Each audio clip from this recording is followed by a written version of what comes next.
Bonjour à tous, c'est le Dr Walid Mekidem et aujourd'hui on va parler de cancer du testicule. Avant d'aller plus loin, petit rituel en début de vidéo, une petite devinette médicale sur le sujet. Comment appelle-t-on les cellules dans le testicule qui fabriquent les spermatozoïdes? Si vous avez la réponse, n'hésitez pas à la mettre en commentaire. En attendant, on va entrer directement dans le vif du sujet. Le cancer du testicule. Qu'est-ce qui peut amener à en avoir un? Alors évidemment, en médecine, on parle de facteurs de risque pour parler des choses qui peuvent augmenter le risque, la probabilité de développer un cancer, une maladie.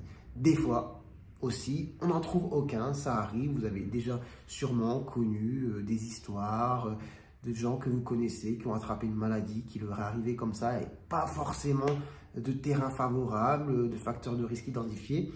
Ça arrive aussi, mais pour une grande partie quand même des maladies, on identifie des facteurs de risque qui sont associés à une plus forte probabilité de développer la maladie que chez une personne qui ne les présente pas. Alors pour le cancer du testicule, quels sont les facteurs de risque bien identifiés? Alors il y en a un d'abord à connaître, c'est la cryptorchidie. Qu'est-ce que c'est la cryptorchidie?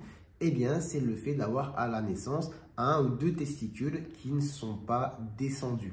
Donc, si effectivement ça vous est arrivé, c'est quand même quelque chose de pas rare, eh bien, il faut par la suite être un petit peu plus vigilant et faire attention, surveiller.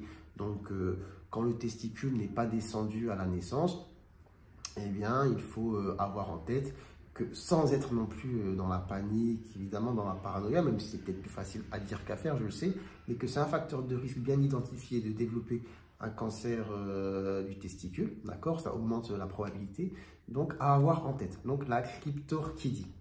Ensuite, on va avoir évidemment l'antécédent, les antécédents, qu'ils soient personnels ou familiaux. Si c'est personnel, si vous avez déjà eu un cancer du testicule, vous êtes plus à risque aussi, il y a une plus grande probabilité d'en développer un autre peut-être par la suite. Et si c'est arrivé dans la famille, surtout si le degré de lien de parenté est proche, le père, le frère, bon, voilà, il faut être vigilant et surveiller. Ensuite, sur les autres facteurs de risque qui ne sont pas forcément bien établis, mais sur lesquels, on va dire, il y a discussion, on pense qu'il y a sûrement un lien, c'est l'exposition professionnelle à certaines substances, comme par exemple le benzène, ou aussi l'exposition, l'environnement, à ce qu'on appelle les perturbateurs endocriniens, bisphénol, phtalate, pesticides, ça pourrait jouer potentiellement sur le développement de ce type de cancer. Et après, comme je vous ai dit, en médecine, des fois, il n'y a pas forcément de facteurs de risque identifiés et on a des maladies qui se développent. C'est pourquoi il est important aussi de savoir dépister cela. Comment faire attention, tout simplement, et être vigilant s'il y a quelque chose d'anormal. Alors, pour le testicule, il n'y a pas 10 000 choses à faire. Il faut toucher. Donc, vous touchez le testicule. L'idée, c'est de le toucher quand vous avez le scrotum qui pend, qui est bien détendu. Donc, peut-être quand vous avez chaud ou après la douche chaude. Si vous avez froid et que tout est crispé, vous connaissez, hein, messieurs, pour toucher, palper à l'intérieur, on a l'impression que c'est parti se cacher. Donc, c'est compliqué de bien palper l'anatomie. Par contre, quand ça tombe, c'est plus facile d'attraper, de tirer la peau aussi, même de voir un peu en transparence et de toucher. Donc à ce moment-là, vous touchez, vous palpez. Normalement, le testicule, c'est ovale, ça a une forme ovoïde, c'est lisse. Et vous touchez si vous sentez ou non quelque chose de dur, une masse, voilà, une excroissance sur les testicules, anormale, inhabituelle, peut-être qui a grossi, qui est dur au palper, voilà, et qui vous intrigue. D'accord? À noter tout de même que le testicule, j'ai dit effectivement, il est lisse, on n'est pas censé trouver ce genre de choses, mais entre guillemets, on n'est pas censé, parce que si vous touchez un peu en profondeur, surtout à l'arrière, vous allez toucher des structures normales du testicule, comme l'épididyme par exemple. Ça peut vous surprendre, vous dites, ah bah il y a une bosse. Bon, c'est pas forcément inquiétant, hein. Donc c'est pour ça que c'est important aussi de toucher régulièrement, parce qu'il y a des fois, il y a des structures anatomiques normales du testicule qui ont toujours été là, qui n'ont jamais changé. Bon, il faut s'habituer à le toucher, entre guillemets, pour l'appréhender. À côté de ça, on peut aussi avoir parfois des anomalies au niveau du testicule, au palpé, mais qui ne sont pas une tumeur.